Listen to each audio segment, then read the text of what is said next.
কলিজা ঠান্ডা হয়ে যাবে বয়ানগুলো শুনলে। ভিডিওটা না টেনে সম্পূর্ণ দেখুন, আপনার মন ভালো হয়ে যাবে। সিংহের মতো 1 ঘন্টা বাঁচতে চাই। ইয়া নাফসি, ইয়া নাফসি, ইয়া নাফসি, ইয়া নাফসি। নবী বলছেন, আল্লাহ আমার উম্মত যদি জাহান্নামে থাকে আমি কিন্তু জান্নাতে যাব না।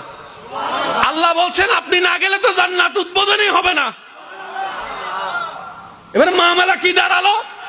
আল্লাহ পাক বলে যে আমি তাহকামুল হাকিমিন নিজেকে বলেছি, বিচার না করলেও তো জিনিসটা সুন্দর হয় না। অনবী একটা কাজ করেন, ওয়ালা সাউফা ইউতিকা রাব্বুকা ফাতারদা, আমি কাউকে বলি নাই, আপনাকে না বলেছি। ওমা আরসালনাকা ইল্লা রাহমাতাল লিল আলামিন, কারো সম্পর্কে নাজিল করি নাই, আপনাকে দিয়েছি। ওয়ালাল আখিরাতু খায়রুল লাকা মিনাল উলা, কাউকে বলি নাই, আপনাকে বলেছি। আর আমি আল্লাহ ভালো করে জানি আপনি হচ্ছেন উম্মতের দরদি নবী। আপনি নিজের জন্য কাঁদেন নাই, সন্তানের জন্য কাঁদেন নাই, পরিবারের জন্য কাঁদেন নাই, নাতির জন্য কাঁদেন নাই, যত কেঁদেছেন জীবনে সবকিছু উম্মতের জন্য। এমনকি হাসরের ময়দানে যখন সর্বপ্রথম আমাদের নবীকে আল্লাহর হুকুমে তোলা হবে, আমাদের নবী উঠেই জিব্রাইল আলাইহিস সালামকে প্রথম প্রশ্ন করবে, ও আমার ভাই জিব্রাইল, আমার উম্মত গুলা কোথায়?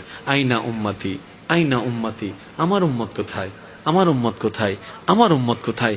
আমি উঠার আগেই নাকি আমার উম্মতকে জাহান্নামে দিয়ে দিয়েছো নাকি? কোনো আমার উম্মত কোনো জাহান্নামে চলে গেছে নাকি? জিব্রাইল বলবে, ইয়া রাসূলুল্লাহ, প্রথমেই আপনাকে তোলা হয়েছে, এখনো আর কাউকে তোলা হয় নাই, প্রথমেই আপনি উঠেছেন। আমার নবী বলবে, আমার উম্মত গুলা কোথায়? জিব্রাইল বলবে, ইয়া রাসূলুল্লাহ, এখনো তারা উঠে নাই, উঠবে একটু পরে।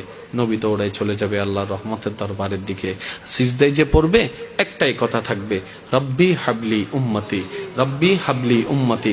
একটু মনোযোগ চাইবো আমি আশেকদের, রব্বি হাবলি উম্মতি, ও আল্লাহ আমার উম্মত গুলাকে আমাকে দিয়ে দাও। তো উম্মতের লিস্টির ভিতরে তো আবু বকর সিদ্দিকের নামও আছে, উম্মতের লিস্টির ভিতরে তো ফারুকে আজমের নামও আছে, উম্মতের লিস্টির ভিতরে তো সাহাবায়ে কেরাম আজমাইনের নাম আছে, উম্মতের লিস্টির ভিতরে তো আহলে বাইতের নাম আছে, উম্মতের লিস্টির ভিতরে তো তাবি তবে তাবি আল্লাহর ওলিদের জান্নাতীদের নাম আছে। এবার আল্লাহ পাক বলবে, আপনি যে বললেন রব্বি হাবলি উম্মতি, উম্মতকে দেওয়ার জন্য আপনি কে আবু বকরের কথা বলছেন? নবী বলে যে না, আমার আবু বকরকে নিয়ে চিন্তা নাই, আমার ফারুককে নিয়ে চিন্তা নাই, আমার ওসমানকে নিয়ে চিন্তা নাই, আমার আলীকে নিয়ে চিন্তা নাই। ও আল্লাহ, আমার উম্মতের ভিতরে যারা জাহান্নামের অধিবাসী হবে ওই উম্মত গুলাকে আমাকে দিয়ে দাও।